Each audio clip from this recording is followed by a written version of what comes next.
Hello everyone, my self Swapnil sir और इस video में डिस्कस करने वाले हैं क्लास 12th का मैथमेटिक्स।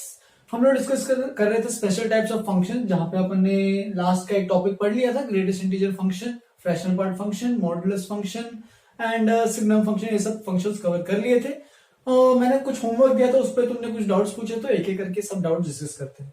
तो देखो, एक्सरसाइज 1 पार्ट 1 का सबसे पहले C3 दो तीन लोगों ने डाउट पूछा था, तो उसको सॉल्व करते हैं। तो देखो, पूरा मॉडुलस क्वेश्चन पे इनइक्वालिटी है जो कि सॉल्व करना है।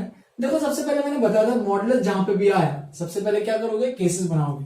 तो केसेस कैसे बनाओगे, देखो यहाँ पे log x base two minus two को सबसे पहले इक्वल टू जीरो लोगे, क्योंकि मॉड x आता है तो हम लोग देखते हैं कि अंदर वाली वैल्यू जीरो कहां पे जा रही है।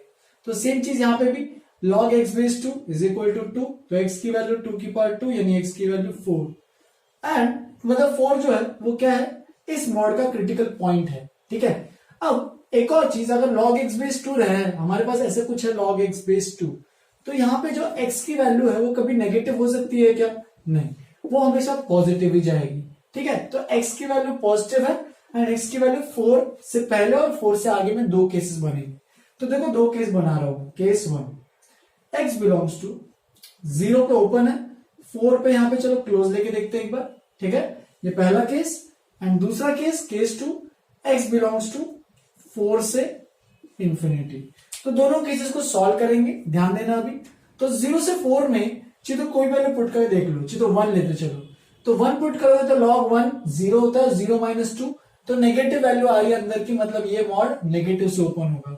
हेंस इस तरीके से कुछ बनेगा, log x बेस 2 का होल स्क्वायर माइनस क्या बनेगा, देखो मॉड, ये नेगेटिव से ओपन होने वाला है तो ये मॉड हट जाएगा एंड यहाँ पे प्लस से खुलेगा, plus log x base two minus 2 is greater than और इक्वल टू 0। अब बस यहाँ पे log x बेस टू हर जगह दिख रहा है, तो log x बेस टू को t पुट कर देना, right, T square plus T minus 2 greater than और इक्वल टू 0। तो ये बन जाएगा t plus 2 into T minus 1 greater than और इक्वल टू 0। हेंस जैसे ही सॉल्व करोगे यहाँ पे फाइनली, तो देखो क्या मिलेगा, वे भी करो, चेक करोगे, माइनस 2 और यहाँ पे 1, पॉजिटिव नेगेटिव पॉजिटिव, यानी t बिलोंग्स टू, या फिर ऐसे लिख दो, t की वैल्यू पॉजिटिव की बात कर रहे हैं, ये और ये, तो t is less than equal to minus 2 या फिर t is greater than equal to 1। अब बस t की वैल्यू चेक करो, तो t की वैल्यू पुट कर दो यहाँ पे, log x base two less than equal to minus 2, यानी x less than equal to 2 की पावर माइनस 2 यानी 1/4 से छोटा, और log x base two greater than equal to 1 यानी x is greater than equal to 2। तो ये आ गया इसका रिजल्ट। ठीक है, हम तो अच्छे से लिखते हैं 1/4। ठीक है, और ये है और ये इसका कंडीशन है, तो दोनों केसेस का इंटरसेक्शन लेंगे, तो देखो क्या आएगा, ये कंडीशन और इसका रिजल्ट। तो वैल्यू आएगी हमारे पास, 0 से स्टार्ट होगा, कहां तक जाएगा, 1/4 तक, क्लोज्ड यूनियन, और देखो 2 से स्टार्ट हो रहा है, फिर 2 से लेके 4 तक। तो ये पहला केस का अपना रिजल्ट आएगा। नेक्स्ट केस देखते हैं, केस 2, x बिलोंग्स टू 4 से इंफिनिटी। तो 4 से इंफिनिटी में चाहिए तो 5 वैल्यू है, फिर से चलो 8 वैल्यू पुट कर देते हैं, तो log 8 बेस 2, तो 3 वैल्यू आएगी और 3 माइनस 2 कितना हो जाएगा, तो वो हो जाएगा 1, यानी पॉजिटिव वैल्यू आ रहा है, मतलब यार मॉड पॉजिटिव से ओपन होगा, तो यहाँ पे प्लस था तो यहाँ पे क्या आएगा माइनस, तो log x बेस 2 का whole square minus log x base 2 minus 2 greater than equal to 0। बस यहाँ पे टी पुट कर दो, इसको मैं यहाँ पे ये सब लिख नहीं रहा हूं, वापस से log x बेस 2 सीधा टी पुट कर रहा हूं, तो minus T plus 2 greater than equal to 0। अब चेक करते हैं इसकी वैल्यू, तो देखते हैं ये जो क्वाड्रेटिक है इसका डिस्क्रिमिनेंट देखो d कितना है, फैक्टराइज तो देख सकते हो, यहाँ पे फैक्टराइज होना नामुमकिन है, पॉसिबल ही नहीं है। क्यों? क्योंकि d देखो इसका क्या आ रहा है, 1 minus 8 that is equal to minus 7, यानी ये d नेगेटिव आ रहा है, और d नेगेटिव और a पॉजिटिव है, देखो यहाँ पे इसका 1 है, 1 टी स्क्वायर, तो d नेगेटिव है एंड a पॉजिटिव है, मतलब यहाँ पे t जो है वो सारी वैल्यूज लेगा, राइट, t जो है वो सारी वैल्यूज लेगा। अब t अगर सारी वैल्यूज ले रहा है, मतलब log x base 2 belongs to all real numbers, यानी x भी वैल्यू क्या होगी, वो भी सारे रियल नंबर्स ही लेगा, बट पॉजिटिव वाले ऑफ कोर्स, तो x belongs to all positive numbers. यहाँ पे पॉजिटिव वाला याद रखना, क्योंकि पॉजिटिव वाला कंफ्यूज नहीं होना चाहिए, क्योंकि डोमेन में ऑफ कोर्स log x के अंदर डोमेन ही जो है वो x पॉजिटिव है। अब इसका x पॉजिटिव आ रहा है एंड कंडीशन क्या है, 4 से इंफिनिटी, और इन दोनों का अगर इंटरसेक्शन लोगे तो x बिलोंग्स टू क्या आएगा 4 से इंफिनिटी रिजल्ट। और फाइनली इन दोनों केसेस का अगर यूनियन लोगे तो मैं यहां पे लिख रहा हूं, देखो फाइनल आंसर आएगा हमारे पास, देखो क्या आएगा, दोनों केसेस का अगर यूनियन लोगे, केस 1 और केस 2 का यूनियन, तो x बिलोंग्स टू 0 से 1/4, 1/4 पे क्लोज था, 1/4 पे क्लोज्ड, यूनियन 2 से 4 और 4 से इंफिनिटी पूरा इंक्लूड हो जाएगा, तो इनफैक्ट सीधा ही लिख दो 2 से इंफिनिटी। तो ये आएगा अपना फाइनल आंसर इस C3 एग्जाम्पल का। तुम चाहिए तो यहाँ पे log x बेस 2 को पहले ही t पुट कर देना और फिर पहले ही केसेस लेना चालू कर दो, t-2 पे t 2 से बड़ा है 2, और t का फाइनल रिजल्ट निकालने के बाद x की वैल्यू चेक करना, वो भी कर सकते हो। जैसे कि मैंने यहाँ पे log x बेस 2 को t पुट किया ना, तुम चाहिए तो पहले ही स्टार्टिंग स्टेप पे ही कर दो कि log x बेस 2 है और फिर t पे कंडीशन लगा के सॉल्व करो और फाइनली आंसर निकालो, तो यही मैच करेगा। तुम चाहिए तो रिजल्ट भी चेक कर सकते हो। चलो 2 पुट करके देखते हैं, तो 2 पुट करो तो log 2 बेस 2 का स्क्वायर यानी कितना आ रहा है 1 का स्क्वायर 1, और यहाँ पे log 2 बेस 2 कितना आ रहा है 1, 1 माइनस 2, 1 माइनस 1 का मॉड 1 ही आएगा और 1 माइनस 1 0। तो देख सकते हो 0 is greater than equal to 0, equality है तो सेटिस्फाई करेगा। ऐसी कोई वैल्यू लेके देख सकते हो अपने मन से, यहाँ पे जो भी इस इंटर में जितने भी वैल्यू है सब सेटिस्फाई करेंगे। देख सकते हो यहाँ पे 1 सेटिस्फाई नहीं कर रहा है तो देख लेना 1 पुट करके, log 1 बेस 2 तो ये 0 हो जाएगा, log 1 बेस 2 तो ये भी 0 हो जाएगा, 0 माइनस 2 का मॉड 2 मतलब माइनस 2 का मॉड 2 आएगा, और यहाँ पे ऑलरेडी माइनस है तो 0 माइनस 2 माइनस 2, अब माइनस 2 क्या पॉजिटिव है नहीं, माइनस 2 नेगेटिव है, हेंस 1 जो है सेटिस्फाई नहीं कर रहा। तो इस तरीके से इसका फाइनल आंसर लिख सकते हो। नेक्स्ट क्वेश्चन पे आता है F4 वाला क्वेश्चन, यहाँ पे सॉल्व करना है फॉलोइंग इक्वेशंस को। तो दोनों पार्ट मैं पहले, मेरे को एक ही पार्ट पूछा था लोगों ने डाउट पहला वाला, लेकिन मैं दोनों पार्ट बता देता हूँ ताकि तुम लोग को सिग्नम अच्छे समझ जाए। तो सिग्नम ऑफ देखो ब्रैकेट के अंदर क्या दिया है, फ्रैक्शनल पार्ट के अंदर ग्रेटेस्ट इंटीजर है, ठीक है, तो ध्यान से देखना फ्रैक्शनल पार्ट के अंदर ग्रेटेस्ट इंटीजर है। तो अब सोचते हैं फ्रैक्शनल पार्ट के अंदर अगर ग्रेटेस्ट इंटीजर है तो वो सबसे पहले सिग्नम की वैल्यू 0 कब आएगी, तो सिग्नम की वैल्यू बट ऑब्वियस 0 कब आने वाली है, जब अंदर की वैल्यू जो भी है वो 0 रहेगी, ये तो क्लियर होना चाहिए। सिग्नम 0 कब देगा, जब अंदर की वैल्यू 0 हो। सिग्नम पॉजिटिव कब देगा, 1 कब देगा, जब अंदर की वैल्यू पॉजिटिव हो। सिग्नम -1 कब देगा, जब अंदर की वैल्यू नेगेटिव हो। बेसिकली सिग्नम फंक्शन के पास तीन मतलब रेंज में बस 3 ही पॉइंट्स है, 1, 0 एंड -1। तो इस केस में 0 की बात कर रहा है तो अंदर वाला वैल्यू 0 होना चाहिए। तो चलो सॉल्व करते हैं इसको। तो देखो फ्रैक्शनल पार्ट 0 कब होता है, तो फ्रैक्शनल पार्ट ऑफ समथिंग 0 तभी होता है जब अंदर वाला फंक्शन, अंदर वाली वैल्यू इंटीजर रहे। Hence greatest integer of x should belong to integer.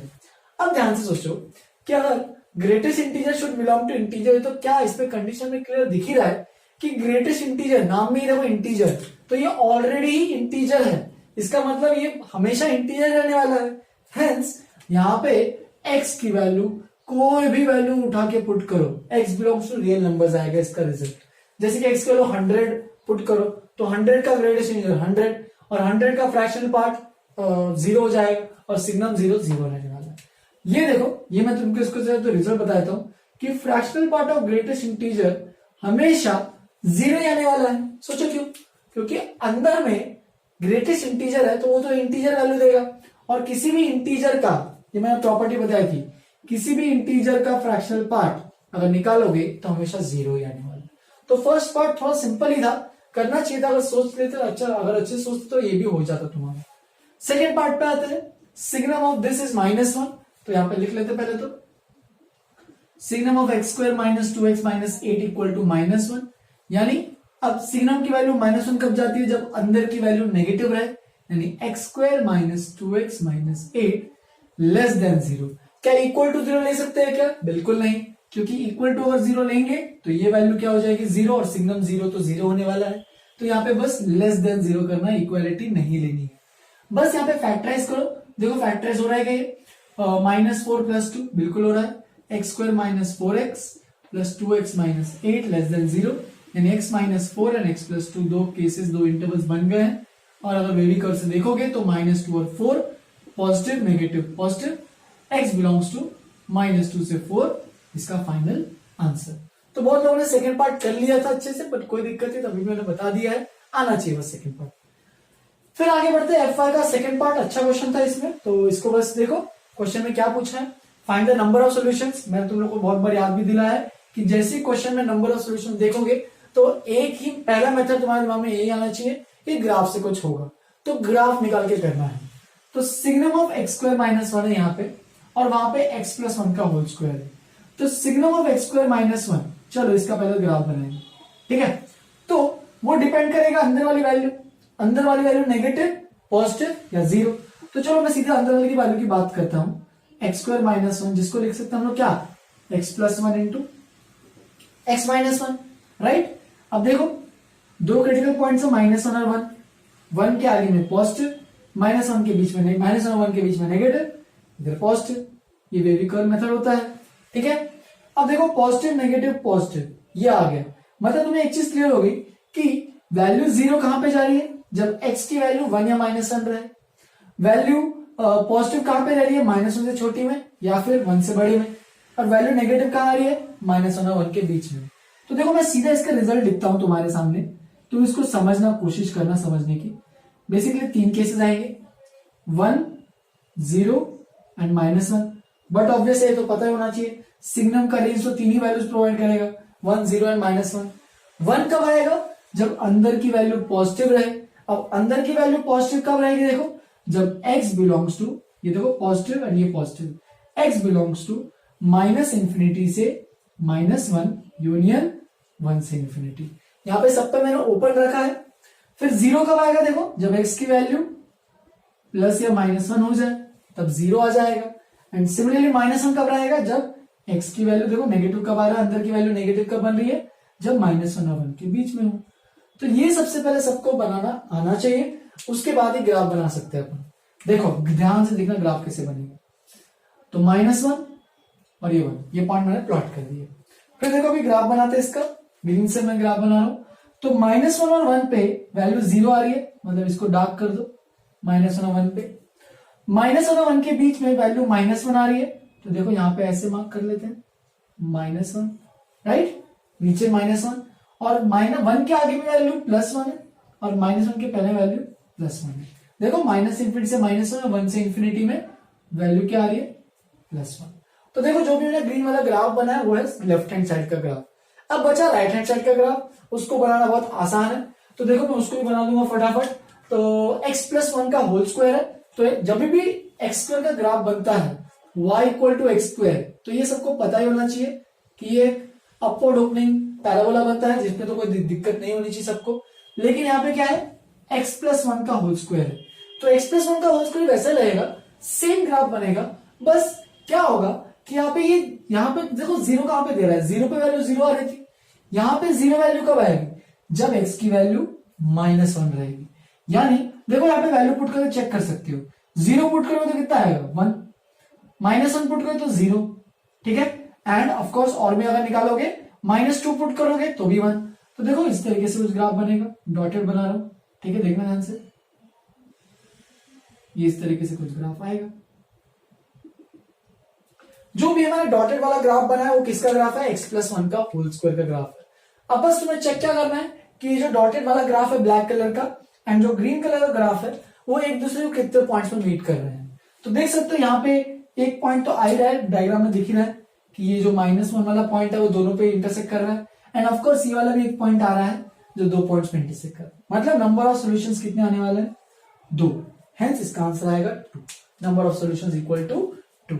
तो ऐसे टाइप का क्वेश्चन पूछ सकता है वो, एज सच मतलब सीधा मल्टीपल चॉइस क्वेश्चन में आ सकता है, एबीसीडी 4 ऑप्शन है, 1 2 3 4 जो भी है, तो इस टाइप के क्वेश्चन पूछ सकता है मेंस में।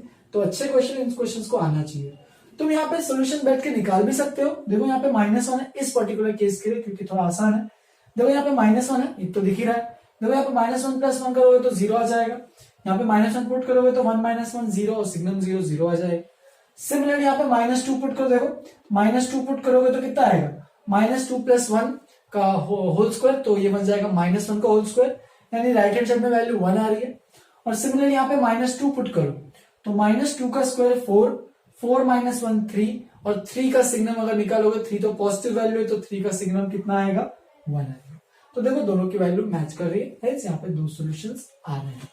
तो ये है सारे डाउट्स जितने भी पार्ट वन के डाउट्स थे। अब सिमिलरली थोड़ा सा पार्ट 2 के भी डाउट्स क्लियर करेंगे। अगर टाइम और रहा तो हम लोग आज नया टॉपिक स्टार्ट करेंगे या फिर और भी कुछ क्वेश्चन एक्स्ट्रा आज देखेंगे, या फिर नहीं रहे तो यहीं पे डाउट्स खत्म बता के आज क्लियर खत्म करेंगे। ठीक है, लिख लो इसको अच्छे से। चलो और भी कुछ डाउट्स है वो फटाफट डिस्कस कर लेते हैं। एक्सरसाइज 1 पार्ट 2 के डाउट्स जो दिए थे मैंने होमवर्क में, इसको भी डिस्कस कर लेते हैं। तो पार्ट 2 में सेक्शन सी में C4 डाउट बहुत लोगों को आया था, तो वो एक बार फटाफट डिस्कस कर लेते हैं। C4 में देखा जाए तो एक पावर वाले इक्वेशन है, एक्सपोनेंट वाले फंक्शंस है कुछ, कि बेस में mod x माइनस 3 और एक्सपोनेंट यानी पावर में 3x² माइनस 10x प्लस 3 है।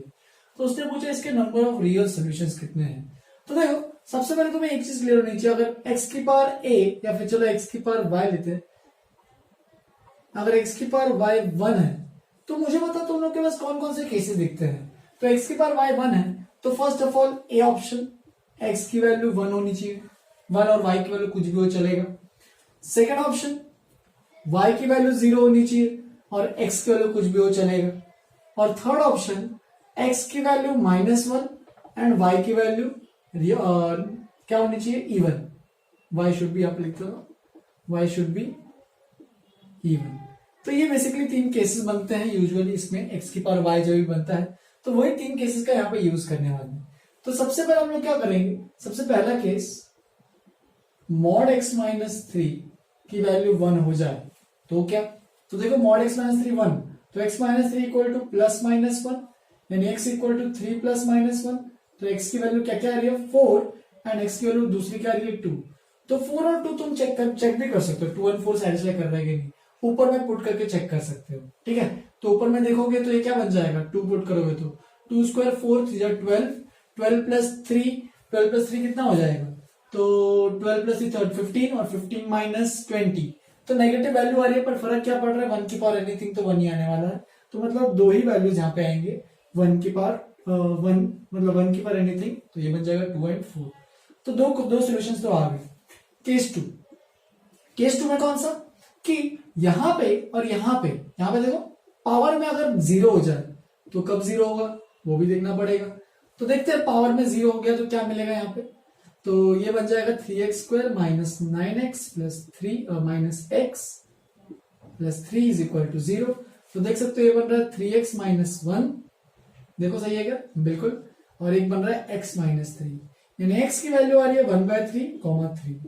अब बस तुम्हें क्या चेक करना है कि दोनों वैल्यू पुट करके देखो कि 1/3 भी पुट करो नीचे में, तो 1/3 माइनस 3 तो कितना बनेगा, समथिंग कितना आ रहा है, कुछ नहीं बन रहा है, देखो 1/3 माइनस 3, 1/3 माइनस 3 कितना हो जाएगा, -8/3 और -8/3 का मॉड तो 8/3 रहेगा, तो ये बन रहा है 8/3 की पावर 0, क्योंकि पावर में हमने ऑलरेडी 0 लिया था।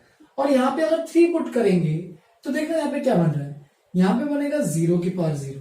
अब 0 की पावर 0 एक इनडिटर्मिनेट फॉर्म है, तो तुम्हें इसको बिल्कुल नहीं लेना है, ये एकदम सही है, 8/3 की पावर 0 तो 1 ही रहने वाला है।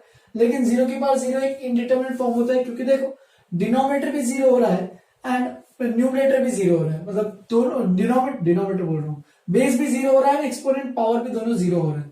तो दोनों 0 साइमल्टेनियसली हो नहीं सकते, क्योंकि बेस वाला 0 क्या करेगा, वो बोलेगा अपने को 0 ले जाना है, क्योंकि 0 टू द पावर एनीथिंग क्या होता है 0, और पावर वाला 0 क्या बोलेगा, मुझे इसको 1 की तरफ ले जाना है। तो ये जो कहानी हम लोग लिमिट्स में पढ़ेंगे, जैसे ही तुम्हारा लिमिट्स कंटिन्यूटी डेरिवेटिविटी स्टार्ट होगा तो उसके अंदर ये कंसेप्ट पढ़ेंगे। तो इसलिए अभी 0 की पावर 0 एक इसकी वैल्यू 1 नहीं आएगी, तो इसको कंसिडर बिल्कुल नहीं करना है। बचा एक लास्ट केस, जब बेस की वैल्यू नेगेटिव हो जाए c, यानी ये जो है नेगेटिव हो जाए। अब मुझे बताओ केस 3 में यहाँ पे लिखता हूं mod x minus 3 is equal to -1, तो इसका क्या सोल्यूशन मिलेगा, mod x माइनस 3 -1, मॉड की तो वैल्यू हमेशा पॉजिटिव होती है, तो नेगेटिव तो पॉसिबल ही नहीं है, तो यहां से सीधा मैं लिख सकता हूँ x बिलोंग्स टू 5 यानी नो सोल्यूशन। हेंस यहाँ पे 1 और यहाँ पे 2 यानी टोटल कितने आ रहे हैं, 3 सॉल्यूशंस बन रहे हैं। हेंस एग्जैक्टली 3 यानी B option is the correct option answer. ठीक है, तो ये फर्स्ट क्वेश्चन सबको करना चाहिए था, लेकिन बहुत लोग डाउट पूछा है तो भी इसको बता दिया मैंने। तुम जो केसेस लेके भी कर सकते हो, उसमें कोई दिक्कत नहीं है, फिर कंडीशन लेके भी कर सकते हो, बस एक्सपोनेंट्स की वैल्यू 1 कब आएगी वो बताना। नेक्स्ट क्वेश्चन, तो ये भी क्वेश्चन लोन डाउट पूछा था, तो इसको भी फटाफट कवर कर लेते हैं। 2 fractional part of x square minus 5 fractional part of x plus 2। तो मैं क्या करूंगा, सबसे पहले फ्रैक्शनल पार्ट हर जगह दिख रहा है मुझे, तो मैं फ्रैक्शनल पार्ट को t बोल दूंगा। ठीक है, उससे क्या होगा, इक्वेशन क्या बनेगी, देखो 2t square minus 5t plus 2 is equal to 0। Factorise हो रहा है देखो, 2t² minus 4t minus t plus 2 is equal to 0। और फैक्टराइज करोगे तो ये बन जाएगा 2t minus 1 and t minus 2 is equal to 0। Hence यहाँ पे t की दो वैल्यूज आ रही है, एक तो आ रही है t की वैल्यू 1/2 या फिर दूसरी वैल्यू आ रही है t की वैल्यू 2। अब t की वैल्यू, t क्या है, फ्रैक्शनल पार्ट ही तो था ना, तो फ्रैक्शनल पार्ट की वैल्यू आ रही है इधर हाफ और फ्रैक्शनल पार्ट की वैल्यू इधर आ रही है इक्वल टू 2। तो दोनों के बीच में और है, इधर ये या फिर ये। अब देखो फ्रैक्शनल पार्ट की वैल्यू क्या होती है, तो फ्रैक्शनल पार्ट की वैल्यू हाफ कब आती है, तो ये चीज तो 0.5 पे आ सकती है, 1.5 का फ्रैक्शनल पार्ट भी हाफ रहेगा, 2.5 का फ्रैक्शनल पार्ट भी हाफ रहेगा, 3.5, 100.5, 999.5। तो ऐसे कितने वैल्यूज मिलेंगे जिनका फ्रैक्शनल पार्ट की वैल्यू हाफ रहेगी, तो बट ऑब्वियस ही बात है ऐसे इनफाइनाइट वैल्यूज हमारे पास मिलेंगे जिसकी फ्रैक्शनल पार्ट की वैल्यू हाफ है। सिमिलरली अगर फ्रैक्शनल पार्ट की वैल्यू 2 देखी जाए तो इसमें तो कोई भी वैल्यू पॉसिबल नहीं है, क्यों, क्योंकि फ्रैक्शनल पार्ट का रेंज ही किसके बीच में होता है, तो वो होता है, मैंने बताया था कि 0 एंड 1 के एग्जैक्टली बीच में ही लाइक करेगा, उसके बाहर नहीं जाएगा। तो फ्रैक्शनल पार्ट की वैल्यू कभी भी 2 अटेन नहीं कर सकते हैं, ठीक है।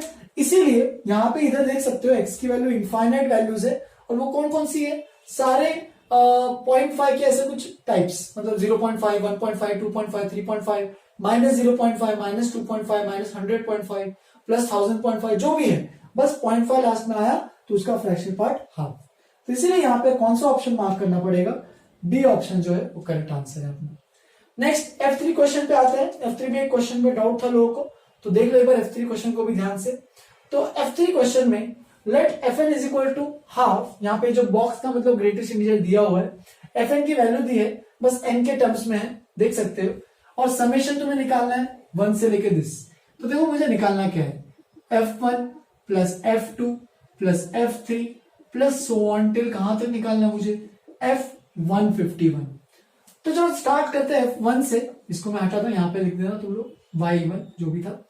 F1 से स्टार्ट करते हैं, तो 1 प्लस हाफ प्लस 1/100, फिर हाफ प्लस 2/100, हाफ प्लस, देख सकते हो धीरे धीरे पैटर्न बढ़ते जा रहा है 3/100।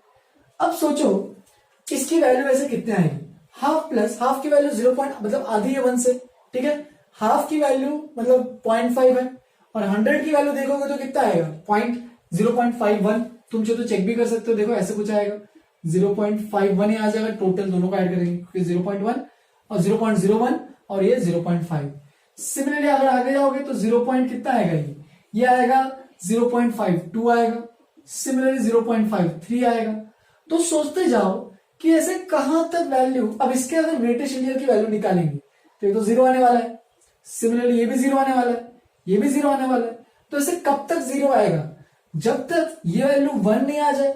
तो ये वैल्यू 1 कब आएगी, चलो देखते हैं, ठीक है। तो ये वैल्यू देखो 1 प्लस 50/100, ये सोचो, यानी ये कौन सा टर्म है, ये F50 वाला टर्म है, देखो F50 तक ऐसा कुछ दिखेगा। तो F50 तक देखो हाफ प्लस हाफ, तो ये कितना बन जाएगा 1.00, यानी ये कितना हो जाएगा, इसका ग्रेडेशन मतलब इसके पहले जितने भी वैल्यूज थे वो सब क्या हो रहे थे 0, और जैसे ही ये स्टार्ट हुआ तो ये 1 की तरफ जाएगा, ठीक है। अब ऐसे अगर आगे का देखोगे 1.5 प्लस 51/100, तो देखो ये कितना जाएगा, तो ये जाएगा 1.01 जाएगा, कैलकुलेट करके देख सकते हो, 0.5 प्लस 0.51, ऐसे जाते रहना तुम्हें। तो इसका ग्रेडेशन कितना आएगा, इसका 1 आएगा, इसका भी आगे जाओगे तो 1 आते रहेगा। तो ये 1 कितनी बार आने वाला है, तो मैं यहाँ पे सीधा लिखता हूं कहां तक जाएगा ये, तो मैं यहाँ पे नीचे लिख रहा हूं हाफ प्लस कहां तक जाएगा, तो बट ऑब्वियस है यहाँ पे कि 151/100 पे वैल्यू कितनी आने वाली, देखो चलो 150/100 तो वैल्यू देखते हैं, 150/100, तो ये हाफ है 0.5 और ये 1.5 हो रहा है, देख सकते हो यहाँ पे। तो 0.5 प्लस 1.5 कितना आ रहा है, 0.5 प्लस 1.5, तो 0.5 प्लस 1.5 कितना हो जाएगा हमारे पास, तो वो हो जाएगा 2, और जैसे ही 2 का ग्रेडेशन निकालोगे तो 2 आएगा। मतलब 50 से स्टार्ट करते हुए सो ऑन टिल 49 तक, 50 to 49, 149 सॉरी, 50 to 149 सब नंबर्स n की वैल्यू है, n will be when n is equal to 50 to 149, then सबका ग्रेडेशन की वैल्यू 1 आते रहेगी, एंड सिमिलरली 150 पे अगर देखोगे, 150 अगर पुट करोगे यहाँ पे 150 बाय 100 देखा भी मैंने, तो हाफ 0.5 है और ये 1.5 है, तो ये बन जाएगा 2 और उसका ग्रेडेशन 2 ही रहेगा। और सिमिलरली अगर 151 भी पुट करते हो, लास्ट वाली वैल्यू जो भी है 151 यहाँ पे आ गई, 151 भी पुट करते हो तो वो 2.01 आएगा, जिसका ग्रेडेशन वापस से 2 ही आएगा। तो इसका मतलब अभी निकालना क्या है, ये जो बीच में नंबर्स है 1 जो ऐड हो रहा है वो कितनी बार हो रहा है, मतलब यहाँ पे 50 से लेके 149 में नंबर्स कितने हैं, राइट। तो ये तुम्हारा डाउट है। तो इसमें देखो 149 माइनस 50 करो, ठीक है, 149 माइनस 50 प्लस 1 करो, तो देख सकते हो यहाँ पे टोटल 100 नंबर्स हैं। यहां से अगर स्टार्ट करोगे 50 से लेके 149 तक काउंट करोगे तो टोटल 100 नंबर्स है।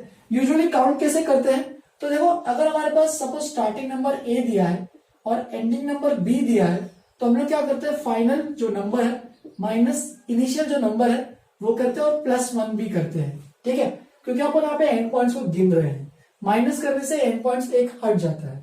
तो इसीलिए यहाँ पे अगर देखोगे तो यहाँ पे कितने नंबर्स हो गए, 100 नंबर्स हो गए, ठीक है, और यहाँ पे कितना हो गया, और +4 हो गया, राइट। तो कितना हो जाएगा 100 + 4 यानी 104। तो ये बहुत लोगों को करना चाहिए था, तो मैंने बता दिया स्टेप बाय स्टेप, बस वैल्यू पुट करो, ग्रेडेशन निकालो। हेंस यहाँ पे जो आंसर आएगा वो आएगा हमारे पास सी ऑप्शन, जो कि करेक्ट आंसर है, ठीक है।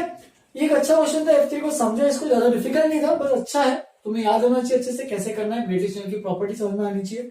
ब्रेक करते हुए चलो, चाहे तो वो एग्जाम में 151 की जगह कुछ 1000 तक पूछ सकता है, तो तुम्हें बस कैलकुलेट करना अच्छे से आना चाहिए, ठीक है। चलो फिर F4 स्टार्ट करते हैं। F4 लास्ट क्वेश्चन है आज का, इसके आगे मैं कंटिन्यू नहीं कर रहा हूँ, इसके आगे यहीं पे खत्म करते हैं, नेक्स्ट क्लास में कुछ नया स्टार्ट करेंगे, ठीक है। Number of solution of the equation this, तो यहाँ पे क्या देखो, ग्रेटेस्ट इंटीजर है और +2 times minus fractional part of x है और उस साइड दिया = 3x। तो ऐसे कॉम्प्लिकेटेड क्वेश्चंस को कैसे सॉल्व करना है, तो देखो मैंने एक बार कहानी बताई थी कि फ्रैक्शनल पार्ट ऑफ -x जैसी आता है तो तुम्हें 2 हिस्सों में डिवाइड करना है। कौन से 2 हिस्सों में, कि फ्रैक्शनल पार्ट ऑफ x की वैल्यू 2 केस में बटेंगे, x integer and x does not belong to integer. जब x इंटीजर है तो देखो यहाँ पे अगर x इंटीजर होगा तो माइनस ऑफ इंटीजर तो भी इंटीजर रहने वाला है, तो इंटीजर का फ्रैक्शनल पार्ट तुम सीधा लिख सकते हो क्या, 0। एंड सिमिलरली अगर x इंटीजर नहीं है तो इसको हम लोग लिखते हैं 1 minus fractional part of x। याद होगा तो मैंने यहाँ पे माइनस बाहर लिया था, तुम चाहे इसको ऐसे भी लिख सकते हो, बट दोनों one is the same thing है, इसकी भी वैल्यू क्या आएगी, 0 ही आएगी।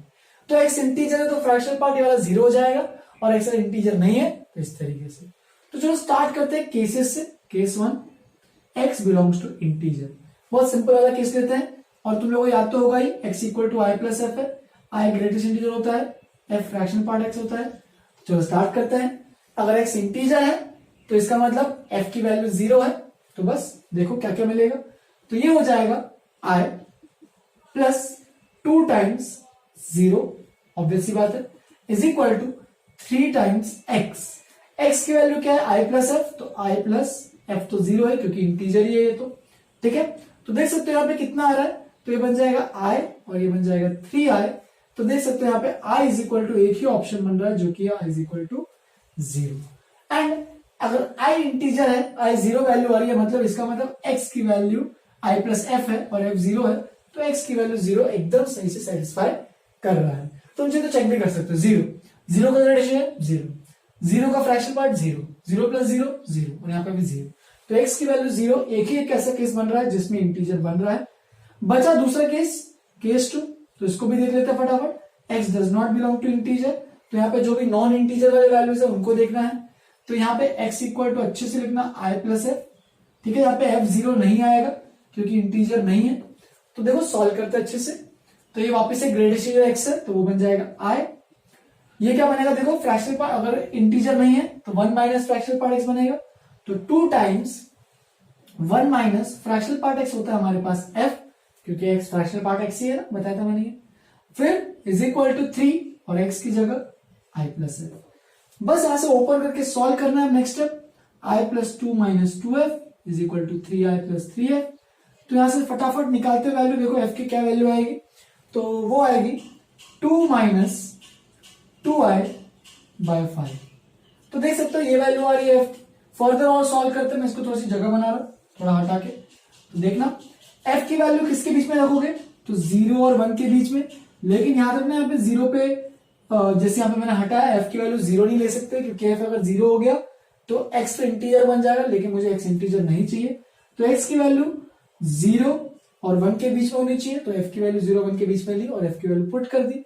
बस इसको सिंप्लीफाई करते हैं, तो 0 इज लेस देन 2 माइनस 2 है लेस देन 5, ठीक है। 2 से सब्ट्रैक्ट करते हैं माइनस टू है लेस देन 3, माइनस से सब्ट्रैक्ट करते हैं तो ये बन जाएगा, माइनस 2 से हटा देते हैं तो ये बन जाएगा 1, साइन चेंज i, और ये बन जाएगा -3/2। देख सकते हो ये पूरा साइन चेंज करके मैंने लिख लिया है, यानी i बिलोंग्स टू -3/2 से 1, और -3/2 का मतलब -1.5 है। तो इसका मतलब therefore i is equal to minus कितना, एक तो i इंटीजर है, तो इसके बीच में कौन कौन से इंटीजर आ रहा है, एक तो -1 आ रहा है और एक 0 आ रहा है, तो i की वैल्यू 2 आ रही है। लेकिन हमें i की वैल्यू नहीं चाहिए, हमें क्या चाहिए, x की वैल्यू। तो सबसे पहले f की वैल्यू निकालेंगे, उसके बाद तो x की वैल्यू निकाल सकते हैं। तो f की वैल्यू देखो, i की वैल्यू -1 यहाँ पे पुट करो, तो -1 पुट करो, ओरिजिनल निकाल रहा हूं, देखो 2 + 2 4, तो 4/5 आएगा जब i की वैल्यू -1 है। एंड जब i की वैल्यू 0 है तो देखो क्या आएगा, तो f की वैल्यू आएगी 2/5। देयरफॉर x की वैल्यू क्या क्या आएगी, देखो -1 + 4/5, तो -1 क्योंकि i प्लस f है ना, तो -1 + 4/5 करोगे तो ये बन जाएगा x की वैल्यू -1/5, और दूसरी भी वैल्यू निकालते हैं 0 + 2/5, तो ये बनेगा +2/5। तो इस तरीके से हमारे पास कितने सोल्यूशन आ रहे हैं, एक तो 0 आ रहा है, एक -1/5, एक +2, एक 2/5। तो यहाँ पे थर्ड यानी सी ऑप्शन करेक्ट ऑप्शन है, 3 सोल्यूशन है। यहाँ पे तुमने जैसे कि मैंने कहा था नंबर ऑफ सोल्यूशन को ग्राफ से कर सकते हैं, लेकिन देख सकते हो इसका ग्राफ बनाने जाओगे तो हालत खराब हो जाएगी, तो ग्राफ से बिल्कुल कोशिश मत करना। इनको नॉर्मल जो मैंने मेथड बताया, जो मैंने i+f वाली कहानी बताई है, उन्हीं से सॉल्व करने की कोशिश करना, ठीक है। तो ये थे तुम्हारे डाउट्स, जितने भी तुमने डाउट्स पूछे थे। इसके अलावा जितने भी तुम्हारा सेक्शन एफ के जो भी क्वेश्चंस थे, मैंने जितना होमवर्क दिया उतने ही डाउट्स क्लियर किए हैं। इसके अलावा सेक्शन एफ के जितने भी क्वेश्चंस है वो पूरे कवर करो, और भी कुछ मैंने होमवर्क दिया है आज के वीडियो के लिंक के डिस्क्रिप्शन में देख लेना, ठीक है। तो इसके अंदर जो भी मैंने एक्स्ट्रा चीजें है वो सब उसमें ऐड कर रहा हूँ, जो भी fractional part, greatest integer, signal पे जो भी मैंने एक्स्ट्रा क्वेश्चंस करा रहा हूँ, तो वो होमवर्क में मैंने प्रोवाइड किए हैं, तो उनको अच्छे से एक बार अटेम्प्ट करना, सॉल्व करना, ठीक है। और ऑफकोर्स डाउट्स हो तो फटाफट पूछ लेना, ठीक है। नेक्स्ट क्लास में हम लोग स्टार्ट करेंगे एक फाइनल और मोस्ट इंपॉर्टेंट टॉपिक है, जो कि है ग्राफिकल ट्रांसफॉर्मेशंस। तब तक के लिए ये पूरा जितना भी होमवर्क अच्छे से समझो, पढ़ो, लिखो, ठीक है। आज के लिए इतना ही। Have a good day, enjoy.